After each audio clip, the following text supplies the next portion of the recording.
Welcome to Our Girl Relationships. On this channel, we talk about problems people face in their day-to-day lives. Let's start with the video. My mom has always been one to prioritize work and business over family. Even family events were a means to strengthen business connections. My father and mother separated when I was 10, and my younger brothers were 8 and 4. That was about 16 years ago. We got used to not having a mother around, and our nannies were more of mothers to us than our mom was. I can't really recall a major milestone in my life or that of my sibling that our mom took part in. I am too busy to spend time on trivial things, she would say. We always thought that that was how families operated until we grew older and realized that our mom had a choice. We don't have a good relationship with her. It's all so formal and plastic. She only cares about what she wants done and when she needs it done. It was a relief whenever any of us got to travel until we all went to university and were not home. Starting from me, we all made sure we chose schools out of our state so we didn't have to attend school from home. It was the much-needed freedom that we all wanted. Whenever the semester was over, we always found ways to stay back. My siblings and I would meet up somewhere to have a good time, but we rarely went back home. For my mom, everything was an exchange. She had to be gaining something, either now or in the near future. Life was a business deal. Thanks to the head housekeeper, who actually attended to us and did her best to be a mother figure to us. It was from her that I learned how to be gentle and not demanding, because I wasn't entitled to anyone's life like my mother made it seem. Like I said, we always found excuses to not go home, but we made sure to be with our mom on her birthday. We arrived during the weekend and settled in. Not much ever changes in the house except the staff, because no one is allowed to make a mistake around her. Mistakes cost you your job. Once, I saw a housekeeper who started work in the morning, and before the end of the shift, she was fired. There was always some kind of tension whenever Mom was around. We hated that. My mom called a meeting the evening that we arrived at the estate. She told us that she was glad to have all her children here with her. It was her 65th birthday in a few days, and she wanted to retire before she turned 70. So she would give her estate and $12 million to the first to get married to someone from a respectable family that is high class and richer than us. A family with connections that can strengthen our business. Trust my mother to also give us options. She had a list of eligible spouses who come from respectable backgrounds, and we were to meet them at her dinner party. The dinner party came, and we got all dressed up like our mom would have wanted. She introduced us to the girls, and they all seemed the same. It was irritating. They were a bunch of stuck-up girls who thought everything in the world should be handed over to them. One by one, we found a way to escape from the girls. At the end of the party, our mother was furious, because she had business plans with the parents of these girls, and we were a part of the deal. She reminded us of how serious she was about handing over the inheritance to one person only. All of us wanted the inheritance, of course, and we almost fell for her trap, but we remembered that if we did what she was asking, it would just be a ticking bomb waiting to blast. We are all we have. My siblings and I did not want our mother to make us fight each other, all because of an inheritance. We decided not to play the game she wanted us to play. She can keep her inheritance if she so wishes. She doesn't know this yet. We have to figure out a way to break the news to her. Side note, at the dinner party, I actually met someone I liked, but I only know her name and have no way of contacting her. Well, let's hope we meet again. Back to the real story. The dinner was on the eve of her birthday, so we decided that we were going to go for it on her birthday. We had made a plan to make her feel special and then break the news to her. We had her assistant clear up her schedule. Knowing Mom, it would be hard to keep her away for too long, so we had to tell her during breakfast. We told her that we were not going to compete against each other for our inheritance, and most importantly, we love that we can work for our own money. And while her support is very appreciated, we can do without it. She was furious and started ranting about how she does everything for us, but we refused to take responsibility and do our part. She started shedding tears, but my brothers and I didn't pay attention to her one bit because we know what she is capable of, and her tears were emotional blackmail. She threatened to cut us all off if we didn't do what she asked us to, but we didn't care. Since we backed out from our plan, she has tried different ways to get us to comply, but we are determined to wear her out. Every day, I am glad that I didn't turn out like my mother. My brothers, on the other hand, are not finding it funny. They think it's her fault our father left and want nothing to do with her money. I'm not sure they know what that means because they are used to a particular lifestyle, and I don't think they would cope without it. We get everything we want on a platter, and that's a privilege that my brothers seem to be taking for granted. What I think we need to do is manage our mom instead of cutting ties from her. Yes, she can be annoying and insensitive, but she still is our mother, and we haven't seen or heard from our father in years. Our mom is the only family we have. I got a call to attend a meeting, which I obliged. The meeting was to remind me about all I would get if I won the inheritance, and how I would be in charge of the company and I can become the president of it. That's why I studied business administration in school, so I shouldn't let that be taken away from me. I was also reminded that I am the firstborn, and it's supposed to be my inheritance by default. All of this to try and instigate me against my brothers. My brothers also got similar calls from people working for my mom to try to make them see reasons why the inheritance should be theirs. I'm not going to lie, it was a little hurtful when I heard that. I thought she specifically wanted me to get the inheritance, so she wanted to talk to me personally. Mom is still desperately trying to matchmake us. None of the girls have been worth it. She told us that even if we don't want her inheritance, we can at least make her dream of seeing us get married come true. I think that if she just stepped down from her high horse and became a mother, we would understand each other more. She doesn't understand that her trying to force us to get married and giving an ultimatum about our inheritance only makes us move further away from her. She hasn't emotionally invested in us, so she cannot expect to reap from where she did not sow. I will only marry someone that I love, and it is the same for my brothers.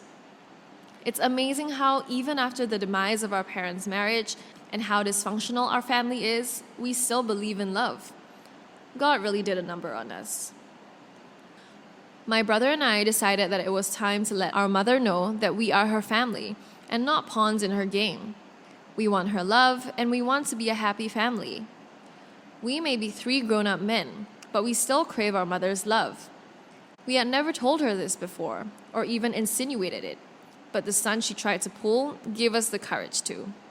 We plan to speak to her before we leave the estate this weekend. Let's hope it goes well. Fingers crossed. Today is the day that we tell our mother how we feel about her. We told her assistant to put us in her schedule and make sure she has time to see us. It is weird for us, but we know that it has to be done. She is surprised that we asked to see her. I know she thinks we are going to tell her that we accept her deal. She doesn't know what's coming for her. I start by telling her that we want our mother back. The mother that was present with us as a family before her business became successful, and started to have problems with Dad before he left. We were not going to compete for an inheritance, and if she didn't see us fit to handle her businesses, then she can give it to someone else, because family is more important to us.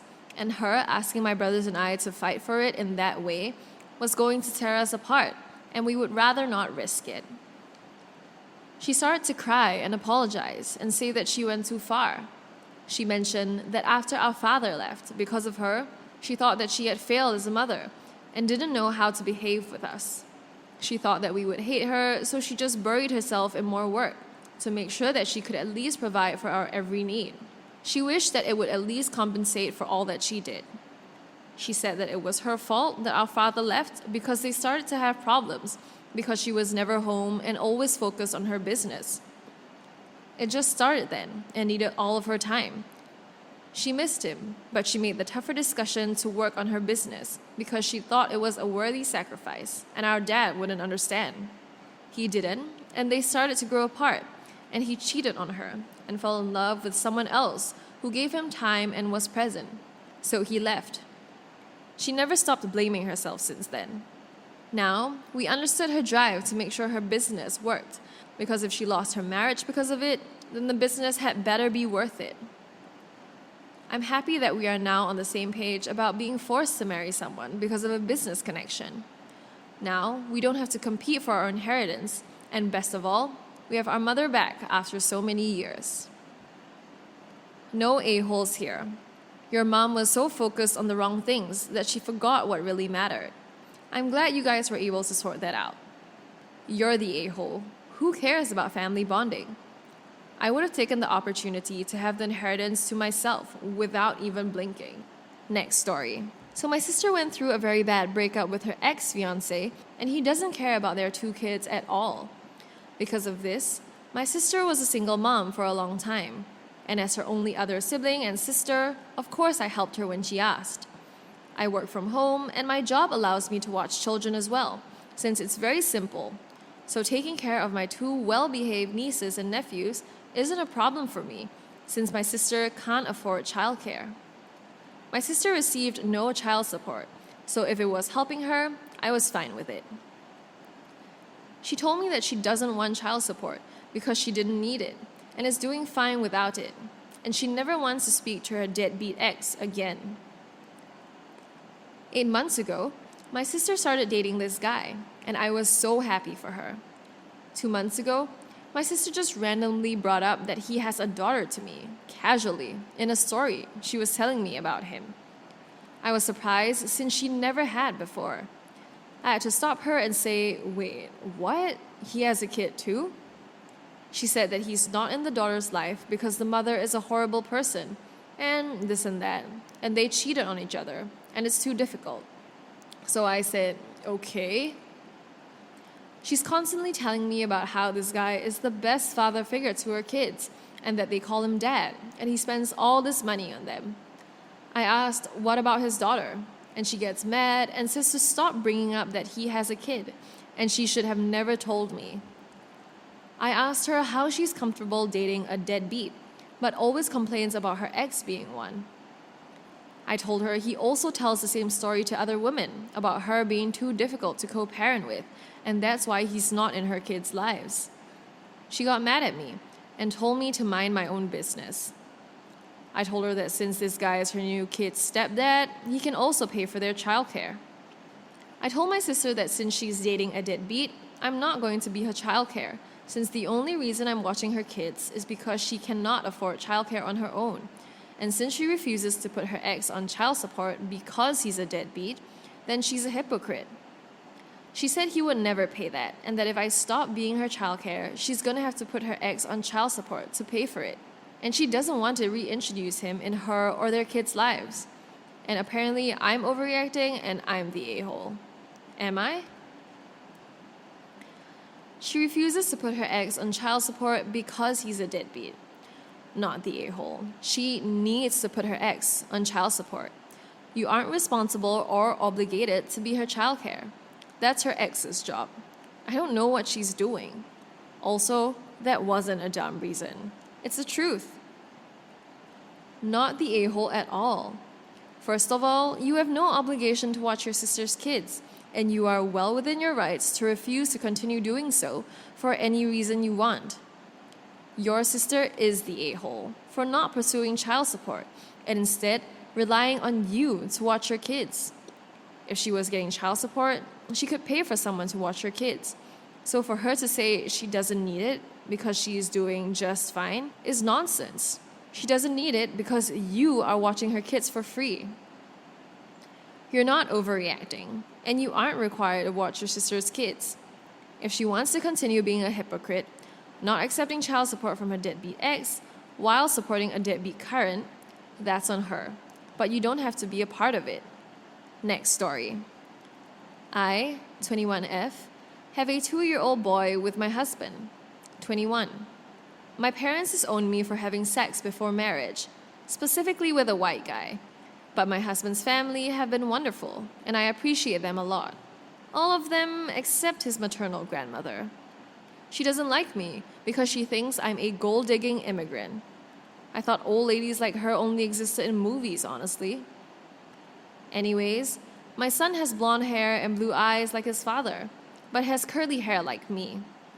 Nobody in my husband's family has curly hair, so everyone found it cool, but moved on, because it's seriously not that big of a deal.